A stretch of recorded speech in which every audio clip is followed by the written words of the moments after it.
Welcome to the Grappling Grappling Rewind podcast. Welcome to this week on the Grappling Rewind podcast. This week we have some special guests because Josh is on vacation and shit in Colorado. We got two special guest co-hosts. We got Ryan Stark and Emil, Sandoz-Rosado. Is that how you say your name? Yeah. Yeah, I thought your name had an E on it until literally like 20 minutes ago. It's like, how do you spell it? He goes, Emil. I didn't even put my middle name in there, so I don't want to confuse you too much. And you got like four. You got like four names. So four. This week we're going to be breaking down and recapping Fight to Win 84 in, where was that this week? Do you guys know? Yeah, that was outside of Chicago. So it was in Chicago. Yeah, the Chicago crowd is always great for them. We are also going to be recapping the Kasai Pro 3 event that happened in New York, and we're going to touch on the Finisher 6 event that we didn't cover last week because we ran out of time. So we're going to cover all three of those events, and then we are going to move on to a little bit of talking about the Masters Worlds, and that will do it. So before we get into that, a little bit of news. So I'll start with a little bit of local news. Gordon Ryan and John Danaher had a seminar in Maryland. This would have been Saturday mid-afternoon morning, and then we saw them on Kasai like coaching after that, so it was kind of cool. It's probably like a 3 or 4 hour drive, so it was cool to see them have a seminar all day and then go and coach at Kasai a couple hours later. Huge seminar, too. Yeah, huge seminar. 200 people there. Did you guys get a chance to go? No, I didn't either. Unfortunately. I completely forgot because it was one of the things that I told myself I wanted to make sure I go to. I'm actually not that big of a seminar guy.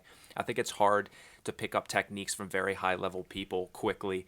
But I do think that Gordon Ryan and Danaher do such a good job of displaying details. I'm sure I would have came away with learning something, and I wanted to go to that. Yeah, and the guys like everybody else did, but they. Yeah, the guys that I heard went to it said it was great. You know, there was really interesting details. Danaher talked about like some back stuff, and Gordon Ryan talked about like his entries and some other back stuff and some heel hook finishes. And apparently, it was a great seminar. And I saw Danaher post a picture from the seminar. Looks like a fucking huge seminar. So great to those guys. I hope again people putting on the event, and Danaher and Gordon Ryan made a bunch of money on that, so good for them. I love that guys can now help support their lives through that kind of stuff, and then give that knowledge to guys like us, be that just trains like not casually, but be able to give that high level world class knowledge to us in like a seminar. So it's really cool to see those getting paid out, and it was really cool to see them a couple hours later on Kasai in New York that had to be a 3 or 4 hour drive away. So it's great to see them teaching and coaching just as much as they're competing almost. I'm realizing that I remember, I forget who he was calling, but Nicky Ryan was coaching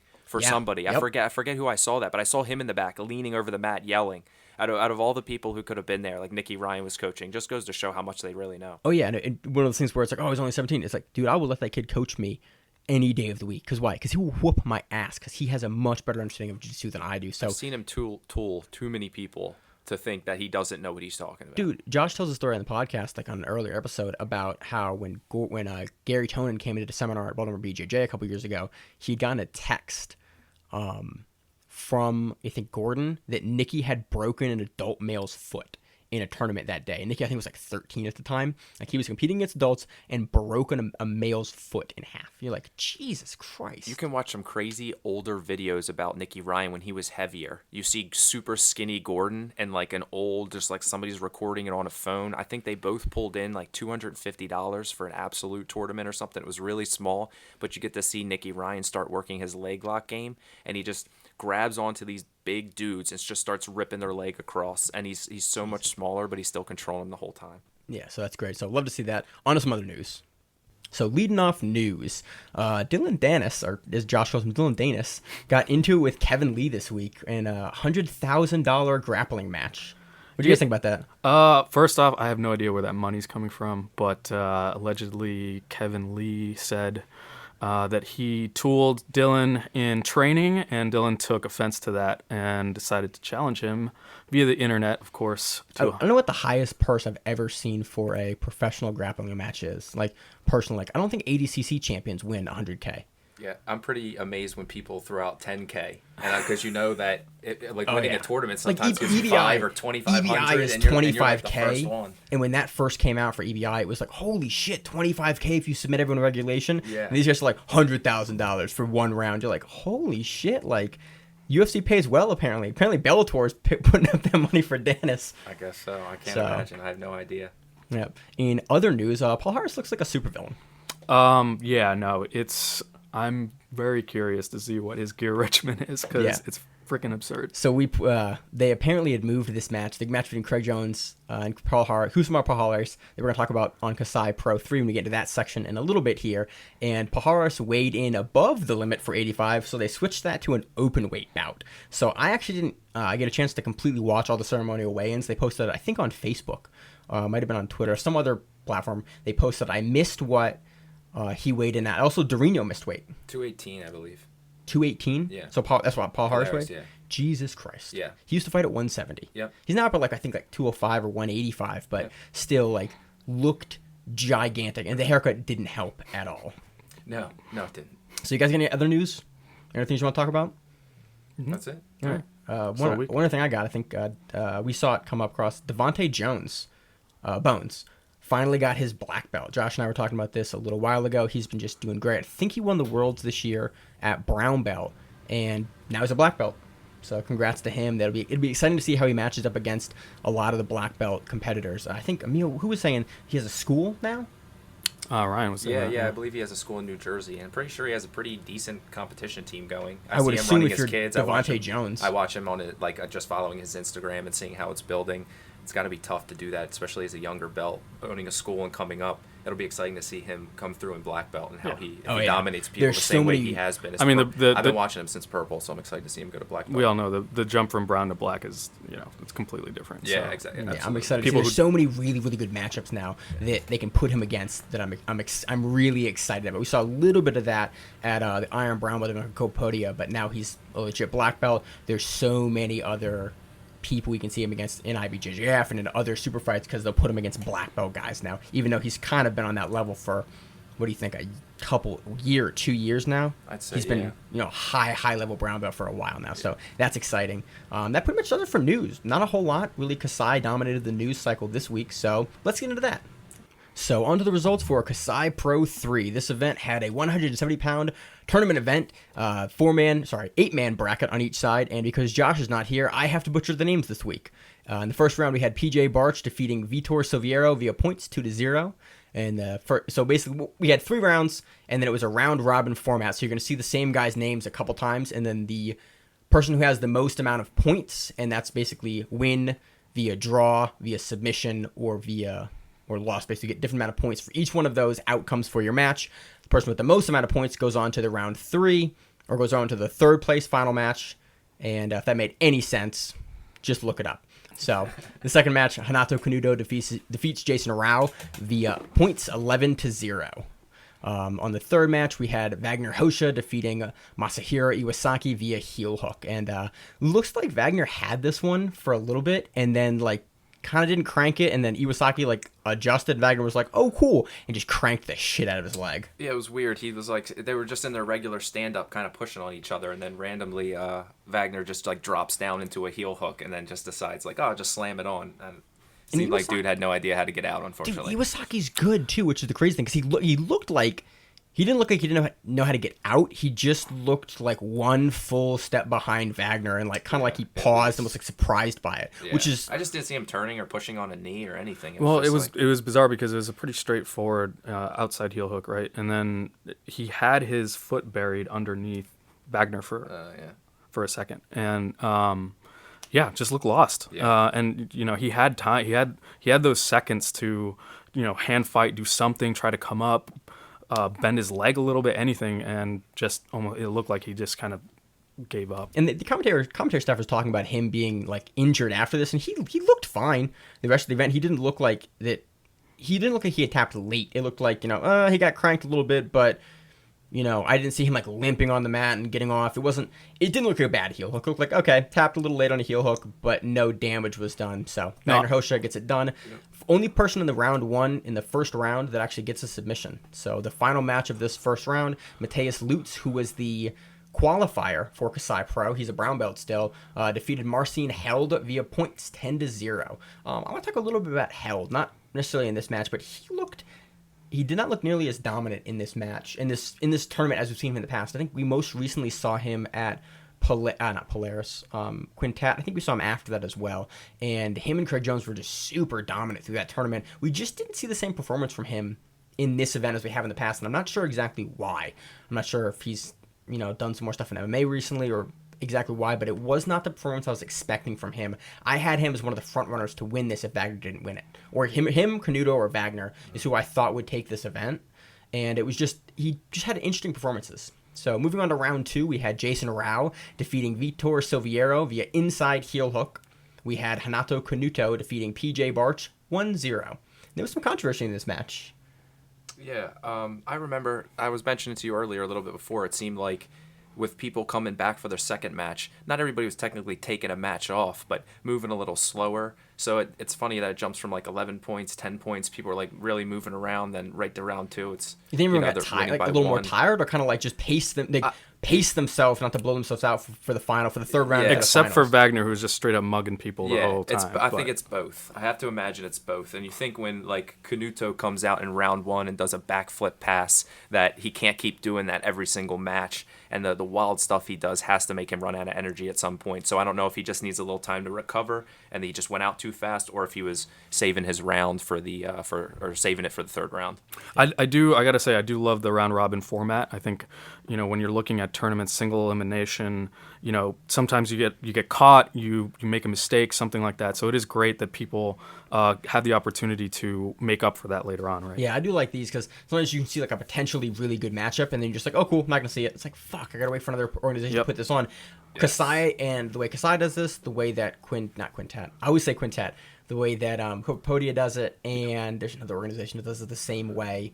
I forget exactly what it is. It might be Rise. I don't know. You see all the guys go against all. It was Boa Super 8. And there's no hypotheticals like, oh well, what if this guy was on this side of the bracket or anything like that. You get to see everybody stack up against each other. So yeah, awesome event. Yeah. Agreed. We want to see big names like fight big names, so it's nice to shove everybody together because, like you said, you see one and out, and it's like, oh, a big match could have been greater. I wish I could have seen how this guy win. If EDI happens a lot, we're like, oh man, I want to see these guys, and like, cool, he gets bumped out. You're like, fuck. It also could maybe lead into being, if some people can say it could lean into boring, but it also leans into more drama as you get into the third round when you're like, I need these points to win, and then you see somebody hustling against somebody they wouldn't normally. We definitely saw some gamesmanship in here. Moving into the second round, we had Masahiro Iwasaki defeating Marcin Held again by points 3-0. Vagner Rocha did that exact thing versus Mateus Lutz here in his round 2 match. It was a draw, and Vagner knew he was up. He had the most points out of anyone in this event so far because he had the only submission victory in the first round. Right. So he's up on points. Moving into this second round here, he's like, I'll draw against this, brown belt, this dangerous brown belt, and this is just a tie-up match. They just tied up, and like Vagner just had that heavy collar tie he kept smacking him with, and basically it seemed like he was baiting Mateus. Is it Mateus? Yeah, it's Mateus in for like a shot, like to take a bad shot, and then Mateus just wouldn't do it. Towards the end, he kind of did a little bit, but there just wasn't enough time to get anything going. And so you saw, I think, definitely a gamesmanship from Vagner that we've seen in the past at EBI, and like pick your event that Vagner decides to game the rules, like because he's a really, really high level guy, and that's what really, really high level guys do. They game the rules, and that's what we said here. So yeah, we saw that gamesmanship in the final too. We'll talk about that more in a second. Oh yeah. Anything else to add, guys? I think actually also Mateus might be one who is throwing people off because when you look at him, he was one of the first rounds versus Held. When you're saying you think Held was a little off, I think he came in as kind of an unsuspecting brown belt, but was super strong. We call that a dark horse. Yeah, he looked like somebody that you couldn't do anything to. He had to make the mistake himself because he was just way too sturdy. You're not going to arm drag him, so. That's why I think... Yeah, he looked strong in this event. He looked like he was younger and bulkier than most of the other guys in the bracket. And I was like, ooh, that's interesting. We've all gone against that partner where, you try to arm drag him and it's like a piece of granite, right? Yeah, like absolutely. And it psychs you out. So, yeah, maybe... So you just collar time as hard as you can for as long as you can. Yeah. Until they chill out. Yeah. So under round 3, Vitor Silveiro defeats Renato Canuto. He draws Renato Canuto. Jason Rao defeats PJ Barch via points 3-0. Mateus Lutz defeats Masahiro Iwasaki via points 2-1. And Vagner Rocha defeats Marcin Held via wrist lock. This was, for me, submission of the night. Because I am a huge piece of shit, and I love me some wrist lock. I have 2 wrist lock wins. You like wrist locks in the first 30 seconds of the match. Dude, I have 2 wrist lock wins. under, I think one of them is under 30 seconds, and one of them I think is like a minute and a half. Well, you're a match. terrible person, so We established this in the show. So this is really cool. We actually watched this before we started recording the show. we had to rewatch it a number of times actually because it happens so quickly, and trying to take a look at exactly how the hands were positioned. Thankfully they cut to the other angle so that you could see it a lot easier on the replay. But yeah, it looked like a typical. He had his fingers interlaced. Yeah. And then he turned his hand down so now the knuckles are facing the floor, Yep. and he started to drive up, but he had the collar tie, and so Vagner tries to foot sweep him, and then with the collar tie, he kind of turns and pushes Marcin's hand up. He does basically the shitty version of the wrist lock. So a good wrist lock has the palm facing towards the body, and what I call like a shitty wrist lock has the palm facing up kind of towards the ceiling. And Vagner pushes on him, then Marcin's shoulder can't go any further, and Vagner keeps driving the shoulder up. So basically pushes him to the edge of the mat, and you see Marcin held complaining to the ref, pointing. So initially I thought maybe Vagner had maybe he was grabbing the fingers, But he's not. He looks like he just has that the interlaced finger grip. It doesn't look like an illegal grip. I'm not sure exactly what Marcin was complaining, because he's a pretty game competitor. That he looks like he had the way he was complaining, it looked like he had a rule discrepancy in his mind. Exactly. He didn't look like, oh, it's bullshit. He was like, hey, I don't think he can do this. Right. And the ref was like, no, he won. He tapped. Hey, this hurts. Can you make him stop? Please let this not be a rule, or please let this be a rule. So he can't do this. I'm curious to see exactly what Marcin was kind of trying to contest with the ref, because for me and my understanding, it looked like a legal wrist lock. I'm not sure if he was trying to stop them because he was going to fall off the mat, or I don't know exactly what happened, but they gave it to Vagner via wrist lock, and it was a cool wrist lock. Hypothetical question to you guys: if someone's attacking you with a sub that you think is illegal, would you have in Marcin's question? No. Yeah. Would you in Marcin's place, would you have just gone to the floor, gotten out of the submission? If someone's heel hooking you in the gi, right. do you tap and win via DQ, or do you try to get yourself out of the submission? I actually I won via DQ. Via this. I was in a 40-minute match with a guy. It was the finals of Good Fight Worlds for fucking blue belt. And he reaches under to grab the heel, and he lifts, and I'm like, this dude's heel hooking me. And I was 40 minutes into this match after a 15-minute match and an 11-minute match. I was like, that was just the first division. I had two.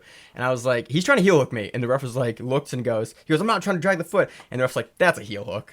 And the ref, because they'd already swapped refs once in that match, and I was like, it's done. So I've done it on that way before. Yeah. I would have kept going in the match, but it's one of those items where I don't know. At least I don't know. Heel hook, you want to protect yourself too. Right. That's a dangerous. For this, so what do? Do you go down? Do you Yeah.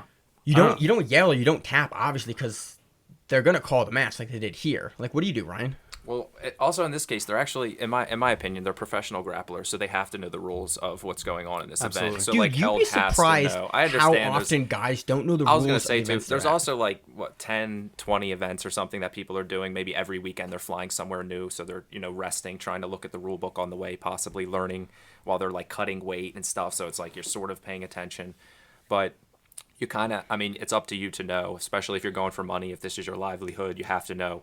But I would say if somebody's doing something shitty to you, you never want to get hurt, because then you don't get to train anymore. But if you can, you try to get out and then kill them because they deserve it. Yeah. That's reasonable. Yeah. I just think it was a really interesting situation. And speaking to that, it's interesting to see how many guys don't know the rules for the events that they're competing on. This is a common thing that Josh and I see on the show. Yep. Not infrequently. Yeah. And it was really interesting to hear. I overheard a conversation between Jameel Hill and Malachi versus Fight to Win Baltimore, this most recent one, and they were talking about, and Emil was explaining some very, very small changes that had happened in the IBJJF rulebook to Malachi, and hey, this XYZ. It's no, they don't get points anymore for that. It's oh, you got to clear this in this way now for it to count. And it was just really interesting to hear a guy talk about, again, he's a world champion level guy, to hear a guy like that talk about the very, very little intricacies in IBJJF. You got to be aware, and this actually came up in the fight to win. One of the later matches. It's funny. I was watching the match, and when we get to it, I'll mention this. And I specifically remember these guys are going at it like it's an IBJJF match, and it's a fight to win match, and it's completely different. Submissions. They want to see submissions and submission attempts. They don't give a fuck about passing. And within like 15 seconds of me having that thought, the commentator said, "Yeah, this isn't. They don't have ads here, guys. You know, they picked up. You're not going to win on an ad Right. in that event. But again, in IBJJF, you're looking for the ad. In Kasai, you're not looking for an ad. You know, so it's know your rule set, play to your rule set, and it was really interesting. You know, this match again just highlights you got to know your rule set because you're fighting for dollars now. It also highlights what a thug Vagner Rocha is. I think no one we call Vagner Rocha Mr. Competition because we cover him. I think at the beginning of 2018. Yeah. I don't think we had a show that we either didn't cover him or preview him on for I want to say like 2 months. Yeah, I know. I feel like this is a rite of passage for me and Ryan. Yeah, talking about Vagner Rocha. So that's that match. Since you guys got anything else to add, let's move on to the third place match. We had Mateus Lutz versus Jason Rao. Gets it done. Mateus wins that via points 3-0. That's the third place match. They put it in towards the end of the event, and at that point they'd had a couple matches that kind of had dragged a little bit, and the event was really, really great in the beginning. I think the first like hour and a half of the event, maybe 2 hours, was great. And then for some reason, for me, it felt like the pacing got kind of weird, where like it got really slow all of a sudden. And I was like, ooh, that's weird. Like it was running really well at the beginning. And then out of nowhere, it was kind of like, shoving matches. Why? Well, not necessarily the matches, just like it seems like there was a bigger pause between matches all of a sudden out of nowhere. And then we got into the super fights, and then this match happened, and we're kind of like, okay, I want to see the finals, and I want to see the Craig Jones match. And I was sort of waiting at this point. One thing is that if you look at their schedule, they had all of the matches times out beforehand. So I think what had happened was, you know, if they start running a little early due to submissions, they had said, okay, They want to 9:30 this match is going to happen, so they want people to be able to tune in and expect the matches when they. So you can have high-level guys do high-level stuff. Like, okay, you're gonna go again in an hour and a half. Be ready. Right. If the guy's done, cool. We'll wait until you're ready to go. I kind of get that from a viewership perspective. It's not as good, but I think that you definitely see a high level of competition if you let guys know where they're gonna go. It's meant, I think, for the people tuning in via streaming, whatever. Say, okay, at 9:30, I know I'm gonna see. Whatever, Vagner Rocha, so. So let's talk about the finals now. Hanato Canuto defeating Vagner Rocha 1-1, and then 1-2 via penalties. This match was a lot of, you could call it stand up. I mean, they were standing. You could call it slapping the shit out of each other too. Collar ties. Are not what they were doing. There was at some points just open hand slaps. It was chippy. It was super energetic. Wait, sorry, it was chippy? What does that mean? Chippy, like these guys. There was definitely at least one or two deliberate slaps.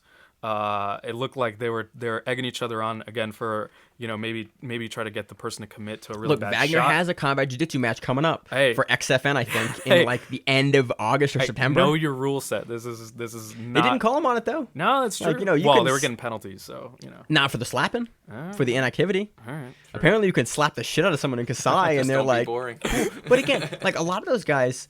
We saw this in a match we'll talk about in a minute. AJ versus Burns, like touching the forehead, top, like basically.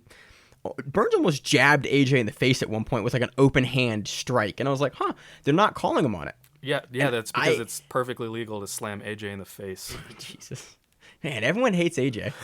Look, Josh is out. I feel like I have to step in for That's him a little reasonable.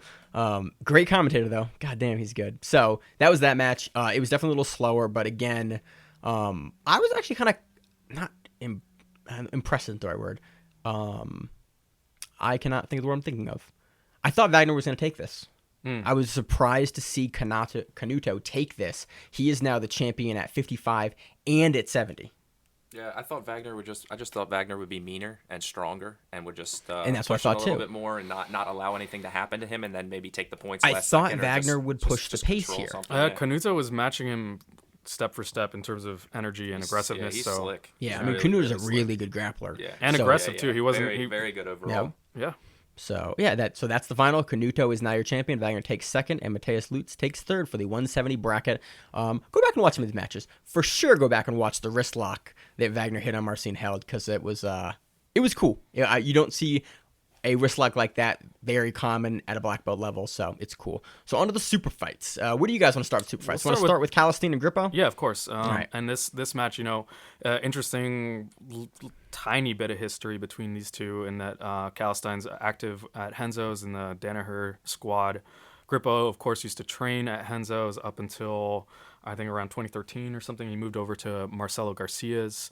So they're when he moved, maybe there was... These guys know each other. Yeah, they know each other, and it was interesting to see how this was going to play out, and it was a great match. Out of the super fights, it was my favorite. So You didn't appreciate Palhares just pushing on Craig Jones? we'll talk about that later. I got a highlight for that. So. This is a fun match. This was kind of an interesting match for me, because it seemed like Calestines would pull, and then I don't necessarily agree with this decision. I think Grippo did more. Calestines had at one point, two separate points, Grippo's foot.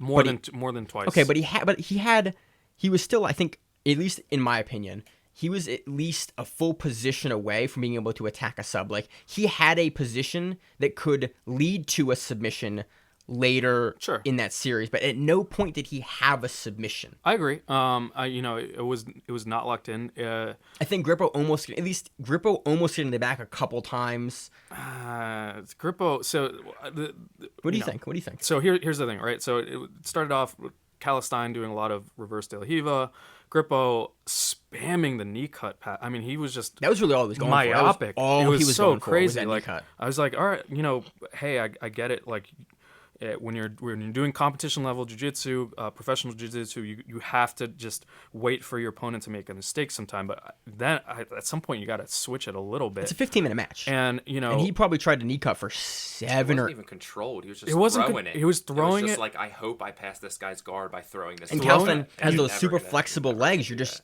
oh no, he just wasn't going to get past that way. Yeah, no, his guard was outstanding, and Grippo wasn't even doing a basic combo, and knee cut, whatever, leg drag. He wasn't changing the side, changing direction. He was just kind of throwing it down that left hand side, left side on his left side. A couple times, Calestines would get to the saddle position, get an inside heel hook, and as Maine said, inside heel hooks come on strong when they're on. So, it would have ended if he had been that close. So yeah, I think there were legit submission attempts. I think that Calestines was doing more for that. I think he did more to win the match than Grippo did. That's not unreasonable. Yeah. I think it's kind of subs versus passing, and you didn't see Grippo necessarily do as well because he didn't throw any subs in. He didn't grab the foot. He didn't throw a heel hook. He did a lazy Estima lock at the end, and it's like, I don't even want to. But I mean, if you're just going to try to knee cut and leg drag, then you're only putting that person to defend those two things. Yeah. And if you're just... I also feel like if you throw a footlock in the last 30 seconds of a match, shouldn't count for anything. I totally agree. I don't care how close the footlock is. Yeah. They should put like a timer, like 30 seconds left. Okay, footlocks no longer count. We saw this. We see this all the fight time. To win, people throw shitty fucking straight ankle locks like in the last 30 seconds all the time. And you see one get finished in the last 30 seconds every probably fifth or sixth card. Like, you see it every 6 or 8 weeks. You see, like, oh shit, he got him in the last second with that Hail Mary ankle lock at the end. It's probably out of fear. You see somebody slamming something on, but if you're doing it in the last 30 seconds and you're throwing that Hail Mary, like, the technique is not as clean as it should be. No, not to say you shouldn't tap, but you probably shouldn't tap. Right. Yeah. So the other thing about this match that I laughed at was, Grippo starting off with the knee cut passes, 7-8 minutes go by, and, he just decides that he wants to switch it up, and so they both stand up, and then it's almost like this gentleman's agreement where Grippo's like, okay, it's my turn to be in guard now, and he gets in the guard. Then Grippo pulls, and that's what they do the rest of the match. I can't even call it pulling. Like, he literally just it was like He sat down. Yeah, he sat down. It was like a training match. It was like, I was like, this is hilarious. Like, all right. So that match happened. I actually kind of enjoyed this match. I liked it. It was really interesting. It was interesting to see a guy as high level as Grippo. Like, he was not one of the favorites to win the Worlds this year, but he was definitely in contention. He was talked about because he's doing well against Shane, and Shane won the Worlds this year. I picked Shane, just saying. So it was interesting to see him not be able to get his game going like really, really well against Jon Calestines. Towards the end, he starts to get, like Ryan said, starts to get the barambolas going, but just never really like locked anything in well. So And also, I believe that Grippo was a brown belt when Calestines started. I thought I heard yeah, that. that's what when they said were on commentary. talking. Whoa. So that was kind of a big deal when you think about. I mean, obviously it's no gi versus gi, and he's Grippo's going back and forth, whereas Calestines just going to stick to no gi, so he's like specializing. He's specialized. He's with the squad too, and the Right, squad. yeah. He came in at a time when that's around the time that like Eddie Cummings was really starting to train hard. So Grippo, he didn't train as much with Danaher. He was in the gi a lot more. And of course he'd left around the same time. You have Gary Tonin, all those guys starting to really coalesce. Yeah, 2013 is really when I think when he left, and then that's when you started to get the big surge of the DDS guys, and that kind of Right. system started happening. Right. So Oh, it might have been 2012 actually. I forget on the commentary. They said it on commentary. I forget when it was though. before- But John talked about Grippo being like one of his guys he wanted to go against. It was like an idol that he wanted to go against. So it was cool to see the match. Yeah, no, that's awesome. So you got anything else to add on that match? All right, on to the Gilbert Burns versus AJ Agazarm. Gilbert beats him via decision and via not making weight. AJ was very upset during the weigh-ins that Gilbert did not make weight because AJ is not a 170er at all, and Gilbert is not a 170er either, but for other reasons. So what do you guys know what Gilbert weighed in at? I know he missed weight. I don't know how much he missed weight He by. weighed in at fucking huge. Yeah. Compared He was to a big AJ ass dude. I Agazarm. just remember Agazarm being pissed and calling him unprofessional and stuff like that. Yeah, I was like, God damn, he AJ. didn't take it. Unprofessional. Coming I'm from surprised he AJ, knows that's that kind of- word. Yeah. You guys saw his antics with the suit and the tie and nonsense. Doing like okay on the AJ at this point has finally won me over. I'll tell you why. Here's why. So we're talking about the match here in a second. Okay. But as far as AJ's antics go, no one would give a shit about this match. No. It's a high level match. But at the post fight interview, Gilbert sold it. Then AJ sold it. And I was Yeah. like, fuck, I want to see all these matches now. Like, Yeah, no. I want to see him versus Gio. He's a draw. I want to see him versus Nikki. I want to see him versus, who they say against? Like, all those guys now. Because AJ talked that much shit, and he sold it. He is that heel personality, that, like, bad guy personality. I'm sold, man. Wait, I'm in. Where I unabashedly love AJ is internet comments. He's the world champ of fucking shit talking on Dude, the on internet. Instagram. Oh Instagram my and God. Reddit. Instagram and Reddit. He It's posts on both those places. hilarious. It's great. Oh, But dude, I'm sold. Like Yeah, no, we need I'm- someone in jiu-jitsu that will generate interest in matches You need to a get heel. people to watch them. You know what's interesting is seeing these personalities come out, seeing the Palhares, seeing the Agazarms of jiu-jitsu emerge. You kind of get an appreciation for how professional wrestling became what it is, right? Yeah. Where you're like, oh man, like this adds this different level of excitement. You have these different characters. Like, you have I these now antics. care who wins. Like, Right. First of all, it's like I'm a fan of certain guys. Like, oh, I Yeah. like Canuto. I like Vagner Rocha. I want to see him win. Yeah. But I'm not, like, invested in him winning. Well- Now it's like I'm invested in Nicky Ryan beating AJ for Yeah. the rematch. Because Yeah. like, the ADCC was like, oh, it's AJ's first big thing. It's Nicky's first big thing versus, AJ Agazarm, this, veteran guy that's been around a long time. It's like, I want to see the rematch. And hey, you look at if you're talking about hypothetical match between Nicky Ryan and AJ Agazarm, that's a perfect pro wrestling match right there. Yeah. Nicky literally being the babyface and AJ being the heel that we know him to be. And you know what? And I'm all for it as long as these events have just a little bit of that for spice, whatever. And in this case, there's tons of talent on here. It's not like we're losing, high level jujitsu and we're not able to see it just because AJ's on there. So you know what? Yeah, Dude, it was throw him great, on there. but that sold it to me. This is the event where I'm finally like on the Agazarm train. Like, fuck it, man. I want to see him. I want to see him lose. Okay, and it's great. I'm so excited to like. You I don't, sorry, will. I don't want to see him lose. I want to see him. I actually want to see him win. I want to see him beat guys because will. everyone will be so upset about it. Yeah. and it's just like. He's pushed the antic. He's pushed it. He's pushed it. Okay. And I'm sold now. I'm there. Speaking of AJ winning, what would you say he did to win this match? Nothing. Yeah, exactly. So one thing I was going back and Oh yeah, Gilbert Burns wins this match by decision. By the way. and I went back and I watched a couple AJ matches just to kind of try to get more of a feel for his style and for the amount of shit talking he does about wrestling and jiu-jitsu, the wrestling that he's used in his matches has not been impressive. He's good in the scrambles, but his takedowns, he will shoot naked takedowns without any kind of That's setup what he from does. 5 feet away. But here's why. Because he was a wrestler. He's not, though. Like, there was a number of times in this match in particular where it was a total non-committal, and, Gilbert kind of shucked him away, and I'm not sure what AJ was trying to do, like, what his strategy was. If you saw Gilbert Burns versus Nick Calvinisi at Fight to Win Pro Philly, that was like 3 weeks ago or something like that. That was a Greco match. Those dudes basically stood and banged with the Greco. And Gilbert Burns has one of the craziest sprawls I've ever seen live from a jiu-jitsu guy. So apart from the MMA. You think AJ was worried about clinching with him? Dude, there was no way the smaller guy in AJ is going to double leg Here's the Burns. thing. He did say Gilbert, too, was 25 pounds heavier. I remember we were talking about weighing in. I don't know what he weighed in at. Here's the thing. If you were to take this match in a vacuum, I would say yes. But one of the matches that I went back to watch just to get a feel for AJ was him versus Jake Shields. And he was doing the same shit to Jake Shields. Just shooting from way far out, not doing any kind of setups, any kind of stunting or comboing or anything. He shot way out, and Jake Shields caught him in a guillotine, swept him, didn't finish the guillotine, but it was... This is on Polaris, right? Yeah. Fight to Win or Polaris? I think it was Polaris. I think it was Polaris. It wasn't Fight to Win. Yeah. I think it was Polaris 4 or 5, I think. I don't Something recall. like that. Yeah. I think it was the one before the one Jake Shields had with Craig Jones. So I think it was 4. Yeah. But I could be wrong about that. So, I have yet... AJ's really good at one thing, though. From an IBJJF perspective, he's good at the tournaments, and he's really good at getting 2 points and crushing a match after that. It's like, cool, I've got 2 points. Good luck getting 2 points on him.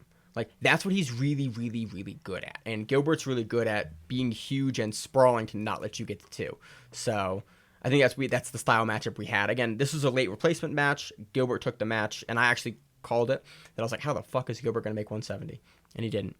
So It's true. And that's a problem, too, in my opinion, when you depend on your wrestling, is if you have somebody bigger, you can't just say he was bigger, so what do I do? He went against Gilbert, and Gilbert's like a good wrestler too. He's very sturdy. Gilbert's so a if you fucking can't take him world down, champion. what are you going to do? You got to pull guard or do something or out wrestle a And 25 Gilbert's a pound good guy. passer. And we're talking about him possibly fighting against Nicky Ryan, who would weigh a lot less and probably not to say tool him, but he would give him a really good match. So I don't think Nicky will weigh You less. You can't use too many excuses. You gotta fight. I don't think Nicky will weigh less than 6 months. I think the way Nicky Ryan is developing, if he's anything like his brother, you see his proportions now. I think as soon as Nicky's like 17, 18, like... Those guys, yeah, no, I think you're 100% right. So it would not surprise me at the end if Nicky ends up in 170. I wouldn't be surprised at all. Gordon exploded. He got huge. In like 2 years. Yeah, no, absolutely. Oh, a little thing on Gordon. I saw a cool video with him and his sister, girlfriend, whatever that is, where he was basically working out. It was, I think, a lead up to this or some other event, and she was constantly correcting his lifting form on stuff, and it was really cool to see him just like he was doing something, and she like pinch his elbows, and he would just like keep doing the lift with like no discussion, nothing. He would just immediately take her advice and apply it. It was really cool, and she did it repeatedly in this short little video. That doesn't surprise me in the least. You look at how talented and how much he's progressed. He's coachable. Yeah, that's I'm sure John Danaher fucking loves that. He has the perfect student essentially. Yeah, so people watch his Instagram story and probably think he's full of jokes and an idiot, but he's obviously putting in hard work if he's winning ADCC and doing the things that he's doing and being able to learn wrestling enough to be able to go to ADCC. He was already just mostly a leg lock guy. Yeah. I remember watching him in Purple Belt when I was just watching him sort of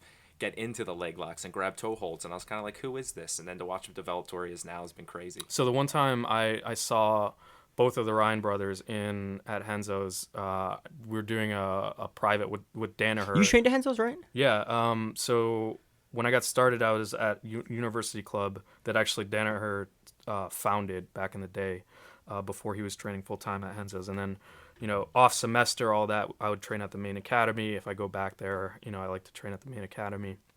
And we were in there, my old club will occasionally get Danaher to do like a private with us or whatever, and he likes our club because he founded it. And we were in there, it was a quiet day, and then we see GSP come in, and he comes in. At the time I was just like, who are these two scrawny teenagers with him? I didn't pay much attention to it, and then later I was like, oh, those were the Ryan brothers, and they're sitting there. This was, before they'd really blown up, and they were working cage stuff with GSP. So that's what they come in. That's the quality of training that they're getting, is one-on-one time with GSP and Danaher. Yeah. And this was before you really had. What year you think? This was right when I got my eye injury, so that would have been 3 years ago, 3.5 years ago. You had an eye injury? So I went into New York. A real quick story. I went to train at Henzo's. If you ever go to train at Henzo's and you want to have the real Danaher experience, go to the morning no-gi sessions. I went to that, and in my third or fourth round, someone basically was doing a backstep pass, and his heel landed in my eye socket and collapsed my orbital floor. Jesus. And so I needed to get that checked out, and I was like more or less fine that weekend, and that weekend was one of the private. So on Sunday I went back in, and I didn't do any rolling because my skull was fractured. But that's it was cool because I literally ran into GSP. I bumped into him and like shook his hand. I thought you said it was GSP. Oh, who cracked my GSP backstep and crushed my orbital. I didn't even get it fixed. I just left it like that. That's a memento. I haven't even cleaned it. Yeah, no. But anyway, that's the quality of training that the Ryan brothers got 3 years ago, before we even really certainly didn't know who Nicky Ryan was, didn't really know who Gordon was at that point. So let's talk about the final match. Craig Jones defeating Rousimar Palhares via penalties. What do you want to start with this match? First of all, Palhares is huge, looks like a supervillain, has the strangest haircut ever and mustache combo, and missed weight, so it's an open weight bout. So that's how this week started. That's how this match started. So the highlight of this match was Rousimar's outfit. His like blue Valetudo shorts look like cut off jeans. He looked like some kind of weird version of Freddie Mercury in there, like on way too much gear.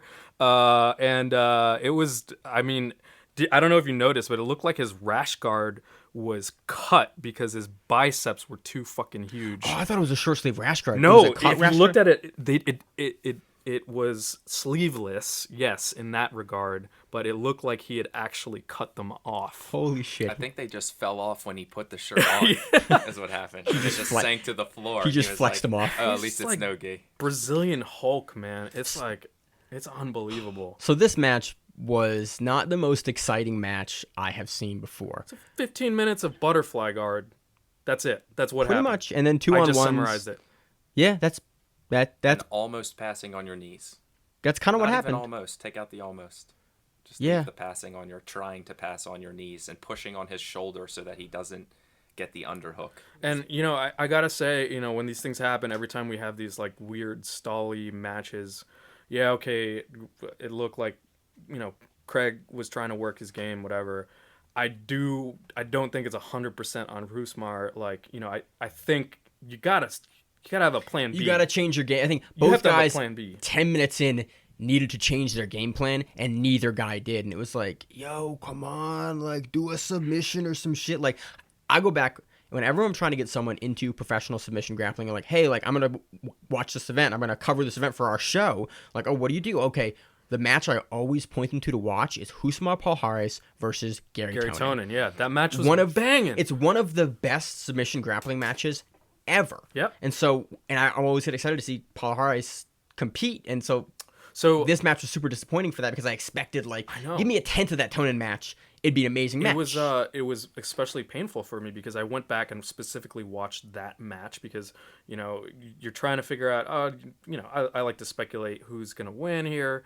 You have Gary Tonin, who's very proficient leg locker. Obvious, that's an understatement. Smaller, though. Smaller, exactly. More scrambly. And you have, Rousimar there, and that match was outstanding. And one thing that I noticed was the volume with which Gary Tonin was getting Rousimar into outside heel hooks. He was getting the outside ashigarami quite a few times. And I mean, yeah, it's hard to rip that leg out when when Palhares decides he's gonna fold it under He himself. had to be popping stuff. Oh yeah. There had to be pops in the ankle or something. In that Like first in the match, foot. yeah. For Yeah, sure. Yeah. And you know, so of course I was like, oh well, you know, if Gary Tonin can get him in these positions, can threaten him like Sure this, as fuck, and Craig as a Jones can. smaller person, yeah, Craig Jones strong as fuck, you know, having submitted, you know, Leandro Lowe in ADCC, almost submitting Gordon Ryan in EBI. Dude, that match was fucking crazy because at the end of the match, Gordon Ryan, he's asking, how's your arm feel? He goes, I'll know tomorrow. Whenever someone says about a submission,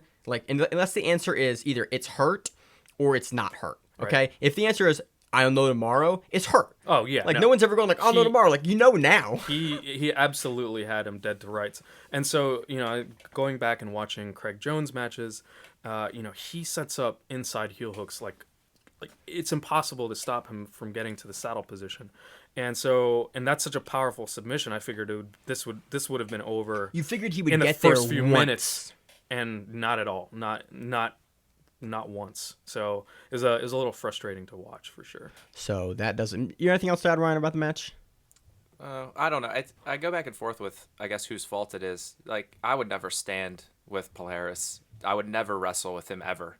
But when I'm watching a professional event, I want the other guy to, or stand up or do something. You know what I Gary mean? did. I mean, I just want him to try. I just Gary want him to did. do something. Yeah, because but Gary's got pretty good wrestling. Let's I'm not forget if about you're that. gonna, Yeah, no, for sure. To me, he didn't want to. I understand. Craig Jones didn't want to get injured. You don't want to go in a place where that guy can hurt you or mess up your career, especially when you're thinking you're competing every weekend.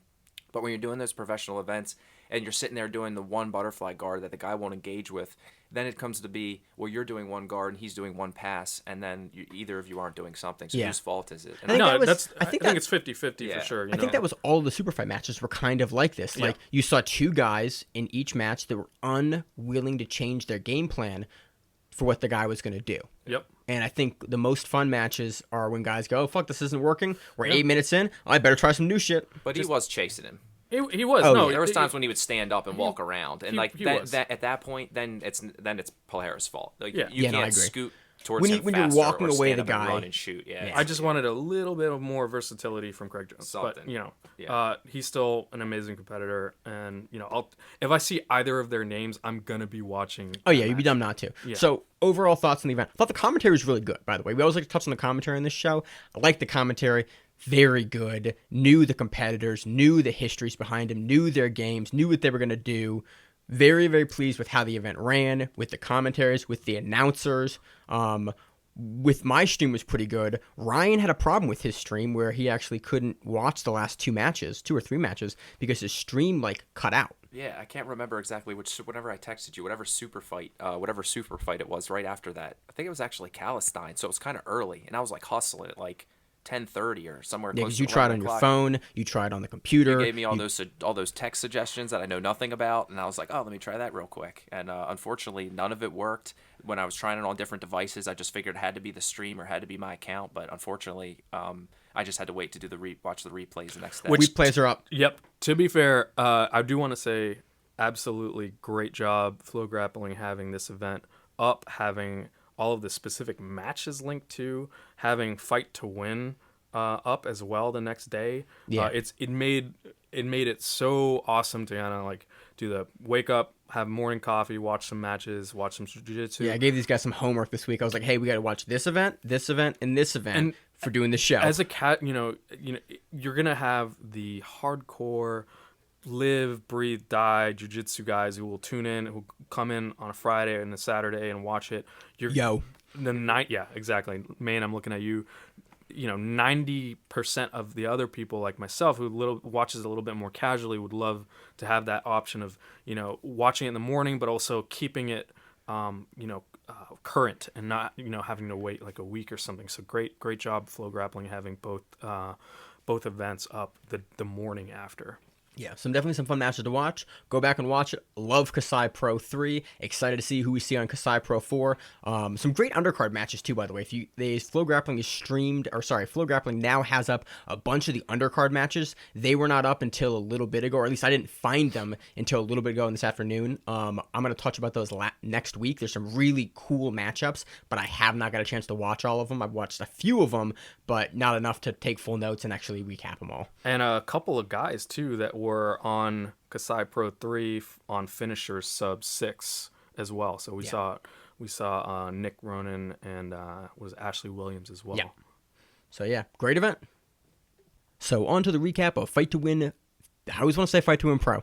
Fight to Win 84 in Chicago. This event paid out a total of $20,151 in salaries and commissions and was headlined by Matt Leighton defeating Dante Leon via farmbar.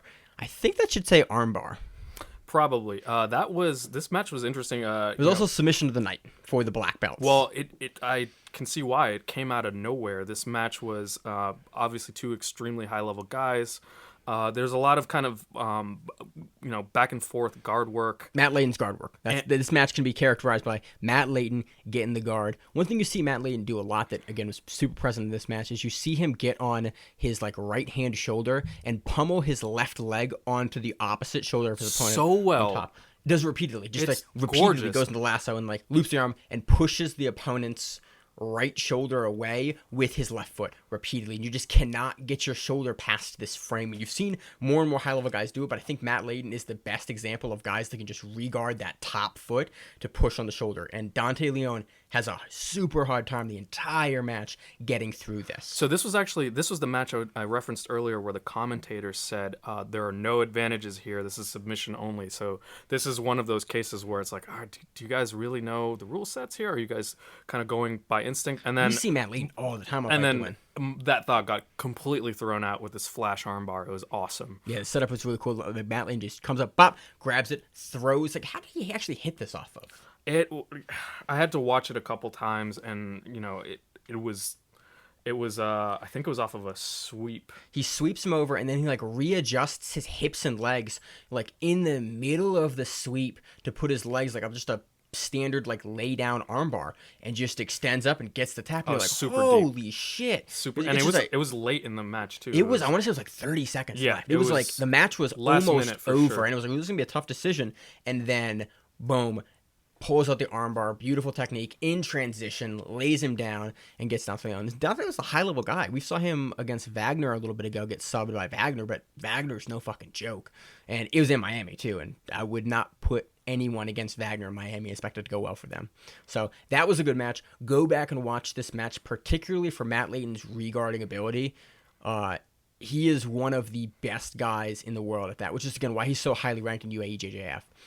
Great match. On to the next match. Mark, Josh isn't here.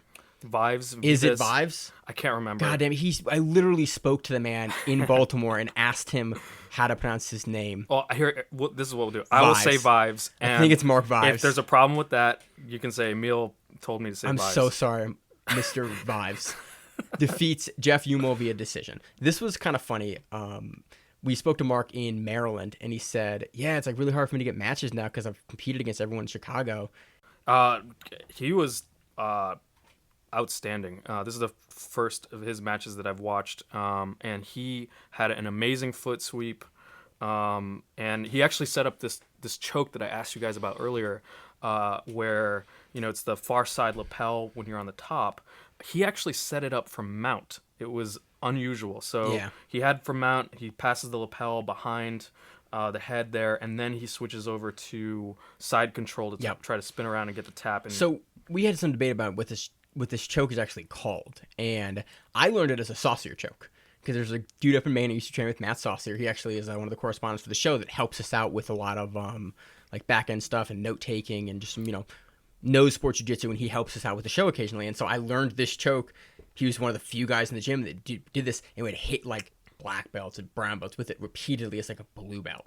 And I learned it as a saucier choke, and then I learned after the fact this is probably not called that. It's probably called something else. And I think, was it Ryan? Did you say it was a ninja choke? No, I said the commentators called it a ninja choke, but I have no idea. I don't know what this is called. It's such a fundamental choke. You see a lot of guys do it, but it's one of the few chokes that's a fundamental choke that I've never. Everyone has their own name for it, and they guarantee you there's a name for it. But yeah, Mark sets this up.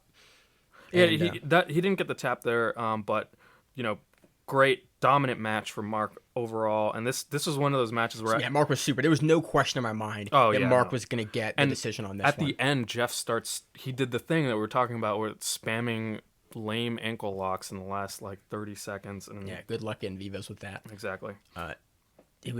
it was an impressive performance. And again, Jeff's no slouch as black belt. He's a newer black belt, but the depth of experience that Mark had was really on display here. And, Mark gets a pretty clear decision in this one. On to the next match. Jeff Serafin defeats William Von Heron via decision. Next match, Adam... I see. Even the commentary messed this up. Well, no, they said he says both. Yeah, well, the commentary messed it up because he will let them call him either one. So, Adim They were calling Redzovic. him. Here's the thing, right? They were calling him Adim. The crowd was chanting Adam. Yeah, so and it was just and Seth called him Adam. And Seth is pretty much the one that I always kind of defer to for these things because Seth is the one that he's very particular. He asks the competitors their name. He clarifies. He has a note sheet. I've seen him do it to competitors. Like, how do you spell it? We had some odd guys in Baltimore that had kind of stranger names, or not stranger, less common names. And Seth was, he wrote it down exactly how he was going to call their name out because he announces the events. And so let's go with Adam Redzovic. He's a gym owner out of Chicago. Got a big gym. We see his guys very, very frequently. We see him very frequently. I love watching him. Dominant match for him. He defeats Chris Race via armbar. Again, super dominant match. Kimura looked like, really? Straight arm. I think it was a straight arm. Okay. He switched it over from when he straightened out the arm. He finished him that way at the end. Great. Super dominant match. Gets on top and then just kind of rides him out and then eventually just, gets the armbar. Great pressure jiu-jitsu. He hits a really, really nice sweep at the beginning of the match that kind of set the tone for the match, and like the timing on it was beautiful. Go back, at least watch the beginning of this match. Again, probably watch the whole match, but especially the beginning of this match because it's very, very slick. The timing on the way he hits the sweep to get mount is beautiful. And so, yeah, it was a great match. On to the next match. Ryan Courtney defeats Bob Hammerich via knee bar. Love me some knee bars. This was a great match. I thought this was phenomenal gi work. It's great back and forth, sweeping back and forth. So it was very dynamic. And yeah, fast knee bar to win. Just flash knee bar at the end. Yeah, exactly. Yeah. One of those ones where you kind of watch the guy afterwards to see if they're like, hey, is your knee fucked up or not? Oh, it's not. Oh, yeah. Dude, yeah. No. You're like, oh, that sucked, didn't it? Because the thing about knee bars is when they come on quick, if it's straight on, you have a little bit of time for feedback to tap out. If they're coming at an angle, you never know. There's so little space for that pop. And actually, we saw an injury earlier on in the card, not from a knee bar, but from a lateral knee push on an ankle pick. That's similar to how my knee blew out. Yeah, it was me knee barring Rachel, and I put lateral pressure on my own knee and popped my knee out. Yeah, and by the way, rest your fucking leg, dude. I mean, I only trained like 8 or 10 rounds this morning. I mean, I'm going low. I'm getting like 3 to 5 a day at the gym. It's been nice. I'm resting it. I got my MRI back, by the way. That should have been the news. Okay. No tears. No tears. I know. I'm awesome. I'm great. amazed. Don't fucking tear it now. Give it some rest. I mean, you're not injured. Don't. This is like the angel and the devil on Maine's shoulders here. Yeah, I'm not injured. Go train. Just go hard. No. I'm barely. Get the wrist lock. Yeah. I'm barely injured, but I was literally moving some stuff in my house today, and I hit my knee on a box, just like a little plastic box, and I was like, okay, cool. That still hurts. Great. You're gonna be that asshole that's taken out by a box. Yeah. Yeah. Okay. I was knee barring guys at the gym today with my knee brace, and people on the sides who were taking rest rounds were like, why are you such an asshole? I'm like, I mean, I didn't say they couldn't knee bar me. They were blue belts. They should know knee bars at that point. Anyway, this was a great match. Yeah, it was a great match. So on to the next match. Joey Dihel defeats Perez Figueroa via armbar. And that is fight of the night. And I think I butchered both those gentlemen's names, and I apologize. Oh, yeah. This was great. I really liked this match. This was a no-gi match, and this is one of those rare no-gi matches that had tremendous guard work and great sub-attempts from the guard. Yeah. And, there's nothing. You don't see a lot in the guard because as soon as in no-gi, typically when guys open the guard at all to work, you get flash passes. Yeah. You get guys sitting through.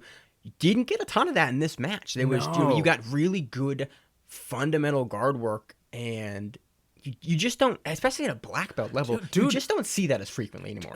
There was an omoplata attempt, a pretty solid one where he pretty much got the omoplata attempts are bullshit. He got the sweep, dude. I'll give you the sweep. You can get the sweep. You're not going to fucking sub someone at a black belt level with an omoplata in no-gi. They don't exist. They're not real. It's happened in the UFC, all right, twice The UFC doesn't now. count. Okay, no. Ben Saunders hit one in the UFC, okay, and you have gloves on, and of 4,220... Nope, 4,000... 21 matches at the time when he hit that match. It was the only one ever. That is the most low percentage bullshit thing ever. Who's the other one? Who's Says second the one? wrong guy. Okay. Yeah, you're not wrong. But You're not wrong. this is great. I mean, it was great, man. Absolutely, Deservedly fight of the night. I agree. If you're gonna go back and watch any of the matches, this is the one to watch for sure. On to the next match. Mike Sim defeats Leo Perez via decision. Ah, yes. I this is a great one too. I have my main notes. Slam to pass to mount. So, Maine, you must be a very happy person. I love slams. Yep, exactly. This was the first thing I thought about was Maine giggling at the slam. I love watching guys get slammed. Like, I just absolutely, it's like, it's such a, we kind of forget, like, when I started jiu-jitsu, it was a thing that I saw a lot in the, not, you didn't see it in the gym, but it was, guys would lift in the gym and guys would let go because it was an MMA gym. And so slams are a thing you totally deal with.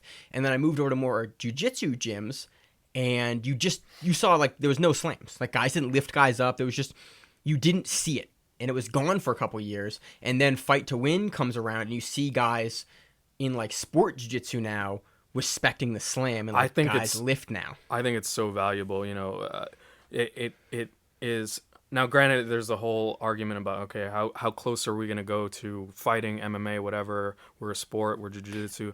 But I think it keeps us honest. It keeps you honest because a slam is something that the person getting slammed can stop. Yes. At any point, I know I'm being lifted up. I can let go of a triangle, out of an arm bar, out of a guard. Like, I can let go as the guy that's going to be slammed. Or if I think I'm going to finish the dude and I'll eat the slam, cool. Perfectly willing to eat that slam to finish, or a triangle or something. If you're in a triangle or something, there's good technique that can help prevent that if you hook the leg or something. Dude, when you're I cannot. I will, if you have a purple belt, like two guys same size, like 170 guys, you have a purple belt triangling a white belt. That white belt will not have the technique typically to lift that purple belt up and slam them out of that triangle. Okay, it is a technique to lift and slam properly, and so I like that Fight to Win has the slams because you see it used. Like, oh cool, you're gonna hold me in the guard. Oh, cool. Slam, slam, slam. And you're going to go, oh, shit. Like rubber guard. You see guys go to rubber guard and Fight to Win. Guys go, oh, cool. You're letting me lift you up on my shoulders even easier. Slam, slam, slam out of the rubber guard. I agree. Like, you see far fewer rubber guard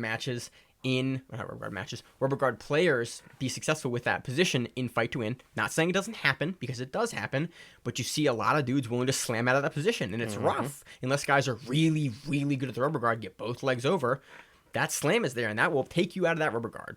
Like you said, Emil, about hooking the leg for like a triangle or something, it really adds into the technique aspect, which is why I love it so much, because you realize that going in the closed guard, if somebody can just stand up and slam you back down, you're like, man, maybe I don't really know how to control this person. Right. And then you realize in other tournaments that people aren't standing up and slamming people just because they have to figure out how to get the legs off the hips. It really changes the dynamic. It reminds of the you that there's more to jiu-jitsu than just real. like Exactly. than just like spider guards. If we're doing Vale Tudo, this dude's gonna stomp you in the dick. That's right. If anyone's going to complain about it, it's, I better not hear you talk about positioning and all this dominant positions and stuff, because all of that comes from how dominant is it based on, can you punch this person if you really wanted to. If you want to hear about dominant position, listen to the John Danaher episode of the Joe Rogan Experience podcast. Let's pause here real quick, because this has been killing me for months. You say it Danaher every time. It's Danaher. Is it Danaher? Danaher, 100% okay. Danaher. Danaher. I'm just doing this for you in case you were ever in New York and he hears you and decides to murder you with a glare. One more time, was it? Danaher. So it's it's a noise. Hard A. Yeah. Okay. Yeah, yep. Dude, I say wrong. I say wrong names all the time. This is a hallmark of the show, dude, that I fuck up the names aggressively. I think if you have a name that's difficult to say, or if anybody gets confused, it's your job to legally change your name to the phonetic spelling. It's like, why does your name got 47 hyphens? Why did you look at me when you said that, huh? No, yeah. you're fine. I know there's no E on your name. Emil, literally, I've known you for what? 3-ish? Since you've been in Baltimore, I don't know. Probably 3+ years now. Yeah. We got promoted to purple belt together on the same day. I thought your name had an E on it until today. Which is weird, because you messaged me on Facebook where it has it spelled out. I'm not a good reader. I'm not a good reader of names. Okay. I type in EM, I know, there he is. Look at your face. Anyway. This was. Dude, I thought you were Indian for the first 2 years. No, Puerto Rican, man. I didn't know that. Like, that's how ignorant I am to like. Why do you think I wanted to bring up Big Pun earlier? Well, now I know, but for the first literally 2 years knowing you, I thought you were Indian, and then I was wrong. Negative. So, on to the next match. We have Brick Wench defeating Steve Kinnison via choke. Josh will be very happy that Brick won. This was a great match. There's really good energy to start off with. 2 overhead sweeps. And you're starting to see those more. You're starting to see those more. And also, like, if you get overhead swept once, maybe readjust. Getting get your positioning a little Getting further overhead back. swept twice? That's just embarrassing. But you get guys that are really good at it. I think. Oh, for sure. You see overhead sweeps in like highlight reels of guys that are like world champion level guys. Like, oh shit, he overhead swept. I'm like, god damn. Yeah. Brick dominated this, and he had an absurd back take from Turtle. With a bow and arrow attempt in there. It was really, really strong. Also, incidentally, this was the point in the event where you had 2 women commentators, and that was like really refreshing. Yeah. It was very That's different. nice. We kind of rarely get female, like double female commentators on Fight to Win, and so it's cool when it does happen because there are some great female commentators in the sport, and so it's cool to to hear them occasionally. Yep, absolutely. So on to the next match. We had Steve Patterson defeating John Gouda via split decision. On to the next match. We had Tommy Woodruff defeating Simon Park via split decision. Then we had Alexandre Molinero defeating Caio Oliveira via cross choke. And then on to the brown belt results. Blake Glassman defeats Mike Leighton, not Matt Leighton, Mike Leighton, brother of Matt Leighton, via decision to become the Fight to Win every time. It's going to take me like 6 months to stop saying pro. To become the Fight to Win brown belt gi welterweight champion. Anything on that match, Meal? Not particularly. All right. Lots of close guard. Lots of close guard. Jim Fritz defeats Derek Mallet via decision. Somebody help me with this match. It's Leor Ophir, it looks like. Thank you, Emil. Defeats Aaron Brooks via decision. Daniel Donnie Blades, Villanueva, defeats Gordon Mendoza via decision. That was fight of the night for the brown belts. This was an interesting match all around. This was the match where it looks like, I think it was Gordon Mendoza. Let's see. Yeah, it was Gordon Mendoza who was came out to Genuine's pony. This is the insane walkout. This is pink lights everywhere, like neon lips in the background. He walks out to Genuine's pony. He, before entering the match, gets down onto all fours and does like a sexy Jacare walk. Yeah, it's like the sexy alligator walk. And it takes him like 30 seconds to get to the middle of the ring, where he just proceeds to dry hump the ring, and then that alone would have been bizarre enough, and then takes it completely off the rails, gets the commentator to come out, and the commentator, by the way, is husband and wife at this time. So the wife of the other commentator comes up, puts a chair down, starts making it rain with dollar bills while he's he has dancing attached around to his arm like a like a stripper. Yeah, like a stripper is really what that was. I think that's kind of what he was going for. Yeah, no, it was 100%. It looked like a Magic Mike audition video. Yep, is what it looked like. He ends by doing a handstand between her legs and wrapping his legs around her head. This was entirely, the commentary during this entire thing was awkward laughter by the husband. It was gotta see your wife have a good time occasionally. Yeah, it was. Hey, it was a bizarre performance. Definitely, dude, it's memorable walkout. Might be walkout of the night. Might be walkout forever. It's just I don't know. That might be Troy Everett. I think this is definitely a Troy Everett-esque walkout when it comes to production quality of the walkout. Again, I like seeing these. Like, I don't like seeing this. I wouldn't like seeing this for every single walkout, but once a card, twice a card. I really enjoy this kind of stuff because it makes it more personal. You're like, okay, I'm invested in this guy. Like, who is this guy? Okay, he walked out to this. All right, so the whole walkout goes out. Everything happens. The other guy walks out to like some normal shit. So it's hilarious. The other walkout, his nickname, by the way, is the Rican Ninja. So he comes out with a Puerto Rican flag, by the way. Speaking of Puerto Rico, what up? And, he ends up completely dominating. Man, that's a rough way to go. Yeah, it's a rough way. You walk out with that huge walkout with the stripper, and then you get beat. Yeah, it was It was memorable as fuck though, and I'll give him that. Like it made me laugh, and I very much enjoyed this whole section of the card. It was a lot of fun. Anything else to add, Emil? That's it. All right, next match we had. Oh, that is a name. Where the hell is Josh when you need him? Oh, he's in Colorado. Right. Elias Cepeda versus Josh Pacini. That's not the name I have. Let's see, what do we got here? We have Mitrione Di Terra defeating Elias Cepeda. Okay. via heel hook. Oh, this was a last minute replacement. Got Okay, it. that makes sense. Okay. Really fast heel hook. Really fast outside heel hook. Boop, boop, getting it done. Yeah. Next, we have Valentino Ortiz defeating Christian Reynoso Oh via man, injury. this was brutal. So this happened real early on. This is the first stand-up exchange. Basically goes down for an ankle pick. So this is Valentino goes down for an ankle pick. He's doing an inside ankle pick where he has the ankle with his arm and he's using his head to push the knee outwards to get the momentum to knock him down. Rob Sullivan actually just showed this at our gym literally left this Thursday. And he was like, hey, watch the knee here because if you drive in really fast and your partner, doesn't go down fast enough, like you'll blow the outside of the knee out. Absolutely. So I don't know if it was this. So he gets the takedown and then goes for what looks like an Estima lock on the same leg.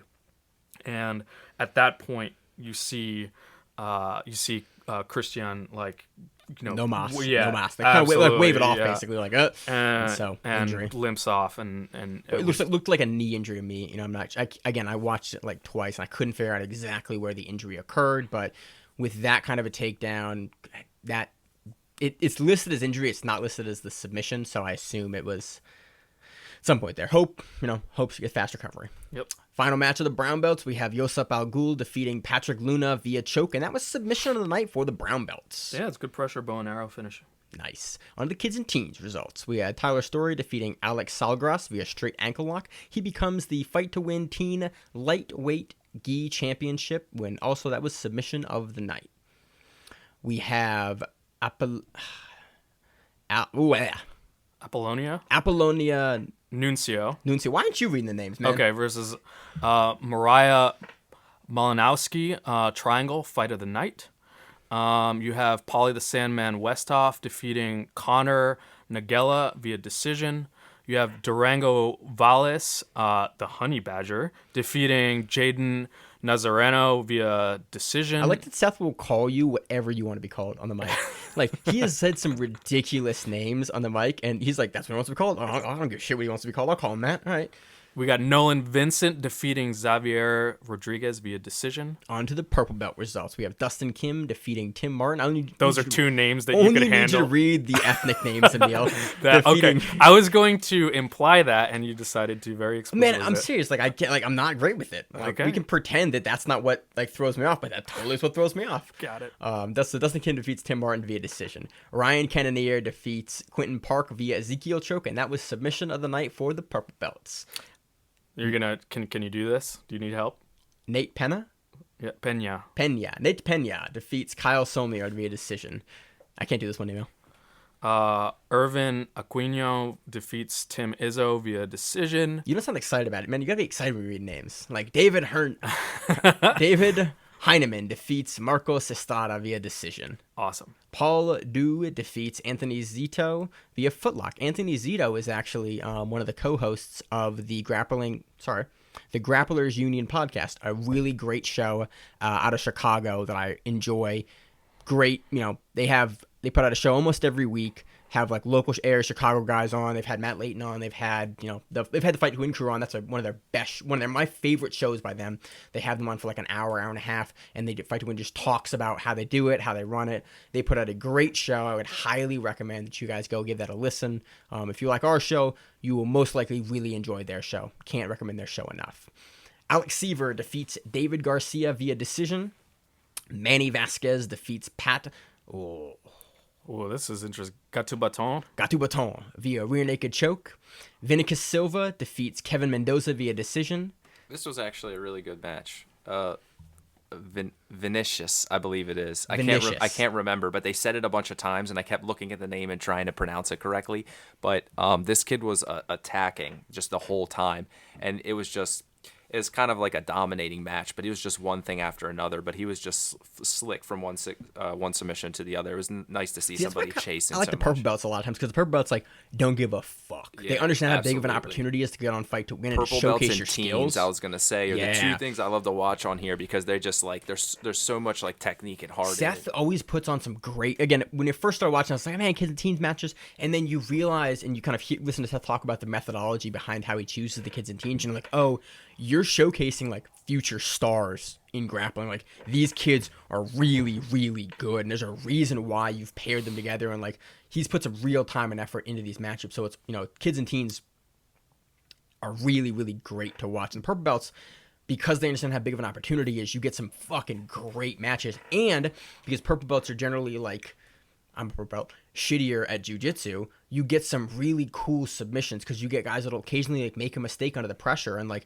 you get a guy that's a standout purple belt that can really capitalize on a situation. Like I love the purple belt matches because you get jiu-jitsu at like a good level, but you still do get those mistakes, and you get guys learning the gamesmanship and learning the cardio and under the big lights. I love purple belt for Fight to Win for that reason, because guys just will go for the gold. Well, So- I hate purple belt and teens because it reminds me how fucking terrible I am at jiu-jitsu and where I should be. Oh, there's that too. But occasionally you see a match like, I think I could beat that guy, and then you see like the next match, you're like, that guy would murder me. I'm like, all right, Absolutely. I'm happy I'm That's still what here. I saw. And Kevin was That tough as kid- hell. Like he did a good job of holding on and trying, but Silva was just like he was just coming. He Yeah, was and I'm not just saying coming for it. anything disparaging about these guys. Like this is a really great match, and Absolutely. I love watching guys that are at a similar or supposedly at a similar level to me competing, because sometimes you're like, ooh, I might be able to take that guy, and then even like you see guys that you've actually competed against on Fight to Win, you're like, that guy fucking stomped me, and then that guy stomped him. Like, okay, I know where I stand about that. Or you see another match. I love purple belts for that reason, because it gives you a good barometer for like the level of purple belt and the variation in the level at purple belt. So next match was Matt Garrity defeats Mike Hose via decision. That was fight of the night for the purple belts. Really coming at the beginning of the card. Good to kick it off with. And the final match, the first match of the evening, Daniel Rodriguez defeats Kenny Kells via knee bar. Love me some knee bars. Good way to kick it off. So that does it for Fight to Win 84 in Chicago, Illinois. You guys got anything else to add about it? Are there any other tournaments that showcase teens? On an Invitational does occasionally.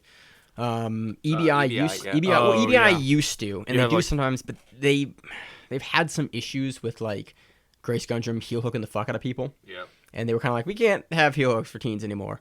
I think I think On It, basically just the 10 Planet stuff does. Usually On It, and Rise might have done it. I think Rise is an organization out of New York City or out of New Jersey that does it. Actually, funny enough, you say that. Let me pull out my handy notepad here, because there is an organization that actually is having a kids and teens event coming up. And that would be the Subspectrum 5 is actually a kids and teens event. And they're going to showcase the youth events, and that is actually occurring in 8 days. I forget what actually the date on that is, but yeah, it's literally a whole kids and teens super fight event. So check that out. So you see them occasionally, and usually they're pretty good, because you see kids do stuff that I'm never gonna be able to do. It's like grappling with younger guys in the gym that are like 19. You're like, dude, be less athletic, please. Yeah, you see some of those transitions where you're like, how did you think to do that, and why can't I think And to then- do that? and like think why to do am it. I- It's like, yeah. how did you physically do that? Yeah. Like that, guys jumping out of the guard to armbar you. You're like, dude, you're in my close guard. Yeah. Like I'm not shitty at jiu-jitsu. Like I'm okay. And like you jumped out of my close guard and tried to armbar me. And like you didn't get it, but you got close. Canuto is like the closest thing to just an adult, like athletic, childlike. Yeah, behavior, he though. does. He does that stuff, Where dude. he's just Him like a actually, teen that just him and destroys. Herber Santos remind me of the most of it, because I watched dudes pull on Herber Santos, and then he will sprawl out of a guard pull and pass in the air. You're like, what the fuck are you made of? Yeah, Just he's got that magic mixed with, from like, Brazil. Vagner Rocha meanness. Yeah, I love that. So that does it for Fight to Win 84. Great event. Go back and watch it. All the matches are up. How you doing? If you like the show, please consider subscribing to the show on iTunes and sharing the show with the folks from your gym. Sharing the show is the best way that we grow the show and really appreciate it. Thank you very much for your time. So getting back into it, on to the Finisher 6 results. This event was outstanding. The whole thing is up on YouTube, on Show the Arts YouTube page. About a 4-hour event. Go back, watch it. Undercard had some great matchups. Emil, which ones of these do you want to touch on? There's a lot of results. It's a week old, so we just want to touch on the highlight matches. I want to get into the event. tournament, but we can talk about those. Let's start at the tournament. Let's start at the tournament then. So this is a 155-pound tournament. It was a first round, and there was a second round, and there was some other things. So, Mia, what do you think? Which ones of these matches do you want to touch on particularly? Because it was a great event, but we're going a little long for the show right now. So first off, this is a tremendous event, and overall the quality was very high. There was a lot. I was surprised at how talented people were with their leg games. There was a lot of back and forth with legs, which is great. Obviously I'm more of a no-gi leaning guy. I kind of like. Are you really? Yeah. Oh yeah, I man. you was a gi guy. Nah, Ryan, you're a gi man. guy, right? Yeah, I'm a gi guy. I'm no-gi, man. Give me those leg locks. That's why I like you, because you're also a piece of shit like myself. I like you too, Ryan, but just because you're super hard to choke. Yeah, you're just a different piece of shit. I mean, that's all. So yeah, overall great. And then you had really talented guys. Nick Ronan was on here. We talked about him. He was on the undercard. Let's talk about his match. Let's talk about the match that you want to talk about from him. Well, I mean, he was in the tournament. Nick Ronan was in the tournament. Yeah, he was in this tournament, and then he was in the undercard on Kasai. Yeah. Sorry, yeah. I thought you meant in this tournament. Yeah, no. So what I was saying is that just guys that we see, time and time again, really talented. This particular, a lot of subs. Yeah, in lot. The first round, I think almost every Fast, single too. one. Or sorry, the first half of them are almost all of them are sub regulation. Chris Ehrlich defeats Timothy Marsaman. McNamara. Man. Jesus Christ. Emil, you're reading these names. You read through these names by triangle choke, and that was in regulation. Okay, you have Charlie Livingston submitting. Hernandez. Emilio Hernandez submitting Charlie Livingston by heel hook. You have in regulation, by the way. Damian Anderson winning by rear naked choke versus Kurt Chase Patrick.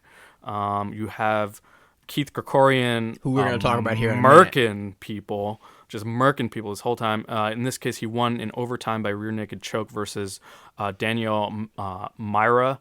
You have Nick Ronan winning by lightning heel hook versus Brant Bazaran.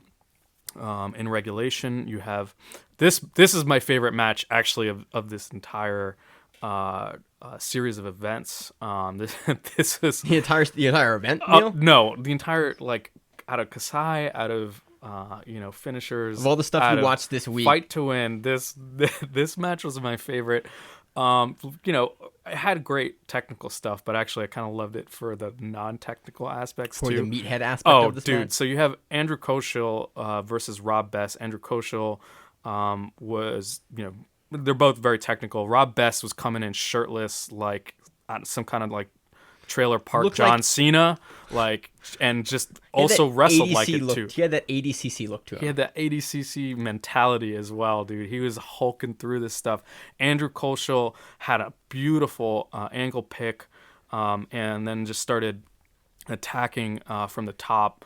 Rob Best is beasting out of stuff, eventually getting reversals through sheer will and grit, and then Koshel having just amazing sequences from triangle to omoplata to. This was an amazing back and forth match. Oh yeah, absolutely. From the jump, and this was one of those matches that this is why Josh and I cover these smaller events that are on YouTube and that are finishers it's a gym event. It's held in a gym in New Jersey, and it's great. This for matches like this and for people like this is why we cover these items on our show, because you get these standout matches. And again, it's why we wanted to cover this event this week as opposed to next week once we got a chance to watch it and take some notes on it. And for shit like this, it was awesome. And I want to talk about the finishing sequence of this match. Yeah, absolutely. Well, what I'll say is it goes back and forth, lots of submission attempts, and then it goes to overtime.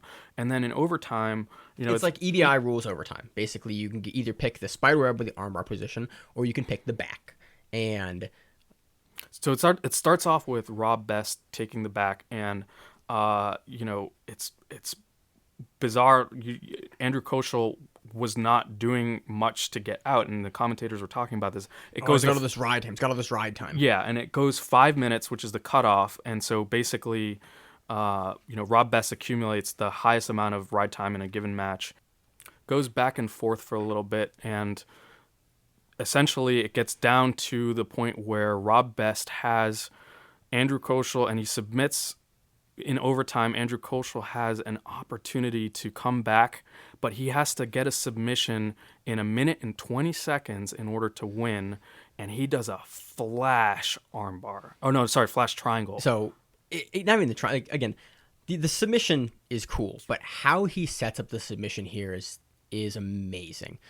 So what Koschel does here is he's in the spider web position. He has his lower leg across the chest area of Best, and they say go, and he puts his leg between Best's arms, and as Best rolls to stack on the armbar, locks up a triangle. And I watched this with the three of us here probably 6 or 8 times, like in slow-mo repeatedly, because it is such a beautiful transition to the triangle. It might be one of the best transitions to triangle I've ever seen in an overtime match, or even in jiu-jitsu. Like, it's absolutely beautiful. It's anticipatory. He gets there. It's super smooth, and he locks in just a beautiful, deep triangle, and he puts Best to sleep. Yeah, this was super exciting. The technique was smooth, but not only that, it happened at such a crucial time where he only had 1 minute and 20 seconds to get You're that on submission. the clock, and it's like the pressure's building. Like, can he pull it out? Like, 'cause And then, a minute and a boom. half is not a whole lot of time, Oh, especially no. versus the war these guys just had. Oh, yeah. And then to lock it in, you're like, oh shit, that's deep. Oh shit, he's asleep, and he gets the victory. It's just like, it was such a cool moment for so many reasons. And again, this is why we love to cover like events like this. Like, Finisher is such a good event because you have a bunch of wins in overtime, the matchmaking's good, and you get just amazing moments like this in jiu-jitsu that, if we weren't to cover like the major ones that are on Flow, we'd miss really cool stuff like this. Koshel's a guy to watch after this, and I was really excited about the match. Anything to add, guys? It's just why I love these events. There's like all these quiet killers in there that nobody expects, and you get to watch them before everybody else does, and you start to learn about these people and pay attention to them, and then you see them finally hit the big stage, and then they take out somebody bigger. And then watch you the know who climb. they are. You're like, oh, shit, I saw this It's guy a lot like of years fun ago. to be a fan. Yeah, it's a lot of fun. I really like this event, yeah. Yep. So on to the next match. Mia, how do you say the name? It looks like Kyvan Gonzalez. Versus Andrew Slater. Gonzalez wins via armbar in regulation. Next, we have Ian Murray versus James Vanville. Murray wins by heel hook in regulation. A lot of in regulation finishes in the first round here, and so that was exciting. On the co-main event here, we have Jordan Holly versus Chris Sodbano, and Sodbano wins via rear naked choke in regulation. On to the 155. This is the back to the bracket again. The quarterfinals here. Emil, you do the names again. Albrecht versus Emilio Hernandez. Hernandez wins by heel hook in regulation, and actually, this was a really great match. This was super impressive. This is one of those matches that I was referring to earlier where the leg game overall, the meta for the leg game has gotten so good in the past 2-3 years. Obviously, I think the past 3 years we've started to see guys become specialists, and then we started to see like the not war of attrition, but guys learn the defenses. Okay, they learn the next level. And you're starting to see 3 and 4 and 5 levels of offense and defense in that leg game. And it's like, if you understand it even a little bit, it's like, God damn, what he's doing and the decisions that he's making, because the margins for error is so small, are amazing. And this particular match was, again, both of them getting into dominant positions with legs and attacking the legs. So it wasn't just I'm going to slap this on and this person's I'm not going to going 50-50 and rock you until I get a heel hook. No, it was like, okay, there's transitions here. They're going Absolutely. for different attacks, and yeah, really great match. Next match, Damian Anderson versus Keith Krikorian, and Krikorian wins by heel hook in regulation, surprising to really no one. Like, he looks so dominant. Dude, Krikorian, when he gets on your back or when he gets on your leg, is fucking scary. He's young too, man. He's like, Yeah. I think they said he was 20 years old. Dude, he was in EBI as a purple belt. He won their qualifier. I think he was either won the qualifier or was a late replacement as a purple belt. And was like beating black belts on an EBI stage and like looked good at EBI. And the commentators were talking about that it was really hard to submit. And back, I didn't really know, was not that familiar with him back then. And since that EBI appearance and since us starting the show, like, man, he is everywhere and he is just fucking dudes up. And it's great because, like, he's not a dude, because most guys, not one-trick ponies, but Krikorian gets on your back, he's gonna rear naked choke you. He gets on your leg, he's gonna heel hook you. He has both aspects to the game, and it's a lot of times with the more regional sub-only guys, you see them have like one really good thing, but Krikorian's got like a game, and he can go to different places. He can pass to the back, or he can go for the legs, and he's scary. It's great. You see those really dangerous guys who can attack the top and the bottom. When you're going for like feet Gordon and Ryan. heads, exactly. Yeah.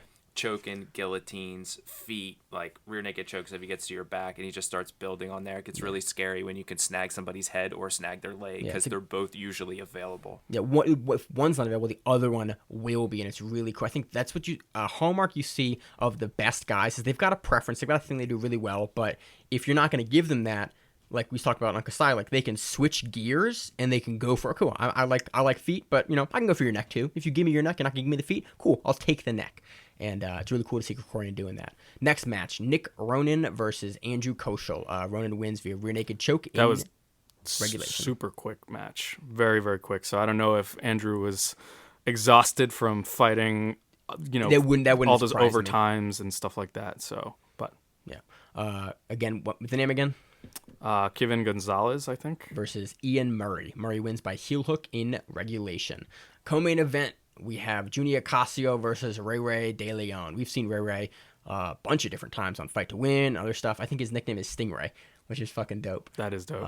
And De Leon wins by rear naked choke in overtime. We actually saw Junior Casio on Kasai on the undercard. We're going to talk about that next week. I had not got a chance to watch his match yet, but I'm super excited because Junie was an alternate in the first Kasai, and he goes in that tournament. So we've seen big things from him. He, again, was a purple belt when he got that, so now it's a brown belt, and excited to see that. Should be a good match on Kasai. On to the 155 semifinals. We have Emilio Hernandez versus Keith Krikorian, and Krikorian wins again by heel hook in regulation. And the other match for the semifinals was Nick Ronan versus Ian Murray, and Ronan wins by Dead Orchard armbar in regulation. We're seeing Dead Orchard's been popular this week. There's a big post on Reddit going back and forth with Dead Orchard, and so It's such a scary submission for some reason. Like, I don't know why it makes me feel so uncomfortable to Because have you both can't of my arms tap. being folded into side. Yeah, you're getting ready for a verbal tap, or you have to get out. I think that's it. You just feel so dominated. it's so hard to get it's out. So unfortunate. Like, either you can shake. Usually with Dead Orchard, I find you can either shake the guy, and if you don't get him in the first shake, you're fucked. I'm always doing it. Like, I'm pretty sure I'm going to get out of this. And then it's like, why is this happening to me? Tap, Yeah. tap, tap, tap, tap. Because it's that top shoulder pressure, and you're crushed in, you're low. It's like, I think it sucks most because you feel like you're so close to getting out, but you're 15 miles away. Like, you're not getting. In either you pull and you get out the first time, or the dude has it locked in, and it's like, cool, you're not getting out of this. And so it's always, again, I always like seeing Dead Orchards because I like doing them, and they're super scary. So on to the main event. John Battle versus Ashley Williams. These dudes went against each other, I think, like 3 times. They are, again, both local guys. You see them go against each other frequently. It was a draw. There was no overtime rounds for the main event super fights. It was either a submission or a draw. This one happened to be a draw. So on to the 155-pound finals. Keith Krikorian versus Nick Ronan. Krikorian wins by rear naked choke in overtime.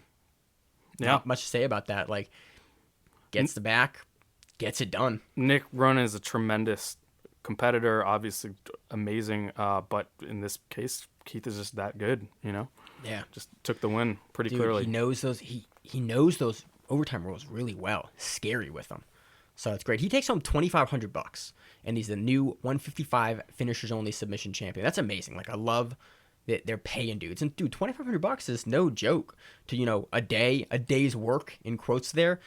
Submit a bunch of guys, walk home. That's not a small chunk of change. Like, that's some legit money. Like, that's making rent for like a couple months worth of money. You're now basically partially paying for your life with jiu-jitsu. That's cool. That's exciting. Like, we're starting to see, guys like Keith do that. Like, he does jiu-jitsu professionally. I mean, Nick Ronan did this. I mean, if he'd taken the cash home, that would have been great. But he was, again, on Kasai as well. So, Yeah. we're starting to see that. We're getting to that level, which is really great. I'm super excited. We're starting to see more professional athletes going into jiu-jitsu and not just having to go the IBJJF route, just having to go the seminar route. We're seeing like these guys can perform and get paid to perform. And it's like, oh, cool. You showed up and you're a pro BJJ guy and you were on our event and you won. Here's some money. Yeah, it's not going to, you can't do it full time. You can't fully support yourself with the competition pay, but we're moving towards there. And I hope that, in 5 or, down the line, 5 years, we're going to see guys that are like, oh yeah, this is a pro submission guy. Like, he just competes everywhere. And that's what he does. So there are also some cash prizes that were given out to competitors on this event. And that was really cool. Again, you're paying some of your undercard guys, not necessarily in your main card, but you have a super fight, you put on a good performance, you get paid. Nicholas Mazington of Rat Pack MMA handed out cash prizes of $200 each to both Setente Quattro and Eric Medina for breakout star performances during the undercard. Previous winners include Pat Sabatini, Frank Rosenthal, J.M. Holland, and Jess Feliciano. Yeah, so that was great. And again, if you want to read through these results, mymmanews.com has it. Finishers 6 results. That's what we're taking our information off of. It's a great resource. We love that these guys went out and covered it. Go watch the video. There's some great matches on here. It was a fun tournament. Guys are getting paid. It's what we love to see. So on to the preview section of the podcast. There are 2 events happening next weekend. Subspectrum 5, the Kids and Teens, is happening next weekend. And we have the IBJJF 2018 World Masters. On Wednesday, we're going to get the Black Belt Masters 1 and the Brown Belt Masters 1 to 7. On Thursday, we're going to have Black Belt Masters 2 and 3 and Blue Belt Masters 1. On Friday, we have Black Belt Masters 4 to 7 and Blue Belt Masters 2 to 7. And on Saturday, we have Purple Belt Masters 1 to 7. Where do you guys fall in here? Are you guys all Masters? No. How old are you? Actually, no. I think I am because I'm 29. I think you get to register for Masters at 29 and to be in Masters 1. At least that's what somebody told me, but I'm not 100%. I'm 34 now, so... And you're looking good for 34. Props Thank to you, man. Appreciate it. Because Josh is around that age. He looks like shit. Yeah, no, he looks like garbage. It's... What is that, Masters 2? Or is it at 35? I think it's 30 to 35 is Okay, Masters so I'm 1 still and Masters 35. 1. Okay, so I'm so excited every time we talk about Masters. I'm so excited to age into Masters. To stop fighting like 19-year-old purple belts. Like, yo, if you could be less young and super healy and good at jiu-jitsu, that'd be great. I'm waiting for like old guys that started jiu-jitsu about when I started and they're now aged into 30. It's like, cool, I'm fighting guys that are 30 now. It's exciting. But right now I still got to fight kids and it sucks. Absolutely. And if you started at 12, I resent you. Oh, yeah. Yeah, If you I'm start mad at at 12 you. and now you're fighting me, it's like, oh, cool, you're a 19-year-old purple belt. You have 8 years of experience or 9 years of experience, and you're fighting my ass. Yeah. And I do not have 9 years of experience yet. Creeping up on it, but just not there yet. So do you guys have anybody going after this? We got training partner Dr. Jose Madrazo. Okay. He's Yeah. going after that? Yep. Yeah. Rick Slamba. Oh, Slama's going out. Slama's going out. Oh, that'd be exciting. I think he just competed at, was it New York Pro? Pro, Was it yeah. New York Pro and New took his York division, Pro. right? Oh, He yeah. sure did. Yeah, he's a monster. I think Love he watching him footlocked compete. somebody, and I think he triangled somebody. I can't remember. I think we were talking about it. Yeah. I don't know. What division is he in usually? What weight class? 154. So he's lightweight? Yeah, lightweight. Lightweight or light or Light I feather? think it's light light. feather. Feather? He's feather. I thought he was feather. Yeah. I think I'm light because that's 141. I Oh, okay. believe. Okay. So I think he's a feather. God, I almost forget how small you are. Yeah. You're like lanky as shit though. Thanks. How tall are you? I'm 5'7". God, So I'm tall for being as light as I am, I Yeah. guess. I remember you walking around But- the gym one day. You but were I'm like, not tall. it's like, Ryan, how heavy are you? Like, I'm like 134. I'm like, God damn, like eat, dude, eat. Yeah, I try to actually, I really fight to keep my weight like a little above 140. That's when I feel the most comfortable, and I'm like, I could train like multiple times during the week. But you just forget to eat. Like Yeah. sometimes, like I talked to you one day, and you're Yeah. like, I just forgot to eat like 3 days this week. You're like, dude, how do you forget to? It just like I just forgot. No joke, I'll just weigh myself and be like, 134. I'm dying slowly. I should probably switch back to breakfast and lunch and stuff like that. And I'll be like, what? I'll just be like, yeah, I'm really tired all the time. I feel dehydrated. Dude, I fucked my knee up. I gained like 6 pounds. I was like walking around at like 51, and I have 6 pounds, like 5 pounds, 4 pounds. And then all of a sudden I blew my knee out, and I took like 6 weeks off from like exercise and training. My weight was like, cool, you're 155. And I was like, oh shit. Like I understand how you gain a bunch of weight now. And then I started training on my bad knee, and I was like, cool, I'm back down to 153 again. Yeah. That gets even worse the older you get. So that's something you get to look forward to when you get into the Masters range. Did I already have bad knees now? I cannot imagine what it's like when Emil's old ass, his bad knees, get there. My busted eye, my bad knees. I didn't know about I did at the eye store, by the way. I never knew dude, about that. I have a metal Did plate you in have my glasses? skull. Really? Yeah. You Iron Man now, boy. Yeah. Do you have the glasses beforehand? Yeah, they kicked me so hard, my vision went shit. No, I didn't I've know. always had glasses. Okay. Kicked him to, what is it, 30-20 or 50-20 or something. Kicked Emil out of 2020 vision. Yeah. Yeah. So yeah, that does it for the show this week. If you want to catch Emil or Ryan on social media, give me the social media handles, guys. Popular Science for Instagram. But it's spelled funny. Wow, with a Y, yeah. So it's spelled just my name, Ryan T. Stark. Very boring. Yo, how'd Very you get that on Instagram? You were OG. You got there at the beginning. Yeah. Yeah, that's what I did. You post a lot of dog pictures, really. You know what? I think I just switched my username. I think it's actually, there's like a specific name you pick, and then you get to make your. You know like, you can name look that it up, shows, right? You know you can look it up right now. Like while we're doing This is the end of the show, man. We do whatever we do at the end of the show. If you made it this far, like, you're a champion. You've got through an hour and a half of us talking about jiu-jitsu. So, there we go. And dead air. Emil, do you post about jiu-jitsu or just like Fuck no. just food pictures? Yeah, food, Yeah, where's me this having shit? Somebody fun. help me with this. I think all I post is jiu-jitsu pictures. I'm at Maine Does Jiu-Jitsu. If you want to follow Josh Weinstock on the Instagrams, he is at chops_and_chokes. If you want to follow the show, we are Grappling Rewind on pretty much all platforms. And we post funny stuff. Yeah, just don't follow me. Are you private? I'm not worth following. Just don't follow me. I can't find it, and just don't follow me. If you like cute dogs, follow Ryan Stark. Yeah. All right, hey guys, really appreciate you guys coming on the show, and appreciate the information you guys have. It's this is the first time that we have ever needed to have guest hosts where one of us has been out, aside from that one time that we just didn't record a show because it was Christmas and we were not here. So really appreciate it. Thanks a lot. That was the weirdest outro ever. As always, you can email us at thegrapplingrewind@gmail.com. You can check us out on Stitcher, iTunes, YouTube, and pretty much anywhere you can find Facebook, podcasts. We're on Facebook, Grappling Rewind, Instagram, Grappling Rewind, Twitter. Grappling Rewind. Reach out to us on social media. If you got something that you want us to cover, you want to clarify, we are here. You want to tell us we're idiots? Hey, let us know. You want us to pronounce your name correctly? Let us know. Subscribe on the YouTube page. Leave us a review.